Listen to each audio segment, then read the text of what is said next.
Alright, quick review on 2022 Ford Bronco Raptor. I spent the better half of the afternoon in this car, and here are my first impressions. First of all, I feel like I'm doing a disservice to this car, driving it in the city, on the pavement, on regular roads, not really pushing it, pretty calmly, and just being a normal daily sort of driver. In my opinion, this is not where the car shines, although it does these things quite okay. There's not that much power, but when it comes, you feel it. Even though it's an extremely capable off-roader, I can't say it's an uncomfortable car. The noise insulation is much better than in a comparable Jeep Wrangler.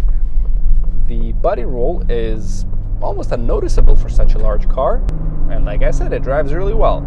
There were some complaints about parking it, but I didn't go downtown, so I can't tell you much about it. I also did take it on slight off-roading course, very minimal, and it's shown there, no complaints. I do have to say it feels like a pretty special car nevertheless. There's really few cars like these on the road. It looks special, the cyber orange color is amazing, the Rhapsody blue interior is perfect. I love these red-orange seat belts.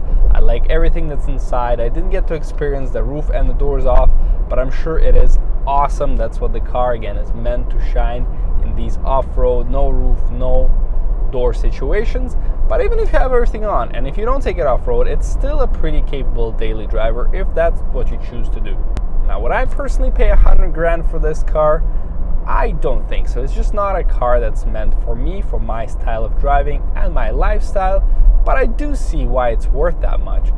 And in my opinion, there is a good chance, again, can't predict the economy, can't predict the demand, but there's a good chance that this car will retain a good amount of its value. Like I said, there's very few cars like these on the road. Ford really went all in when they designed this car.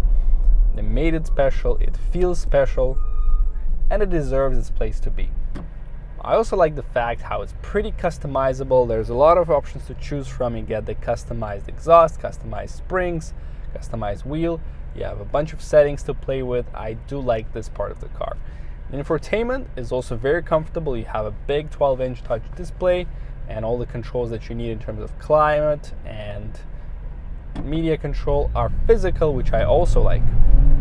In the beginning, I wanted to compare this car to a G-Wagon, saying this is a much better value G-Wagon, but it's not that.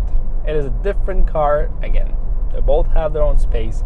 I think it's appropriately priced, and it should retain its value over the years if it's kept in good condition. Really hard to compare with anything else.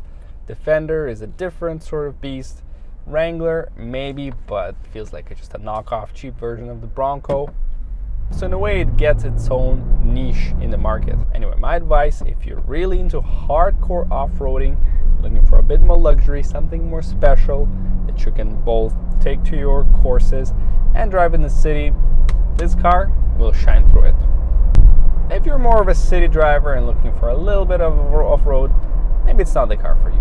If you're a collector, this car, again, in this combination with Cyber Orange and Rhapsody Blue, is one of the best specs that Bronco has ever had, so I would recommend it for that purpose. If you just like cars and want an interesting car in your collection, this could work as well. So there you have it, our final review of 2022 Ford Bronco Raptor. This one is available for sale, 102,000 Canadian, appropriately priced in my opinion, but for the right customer.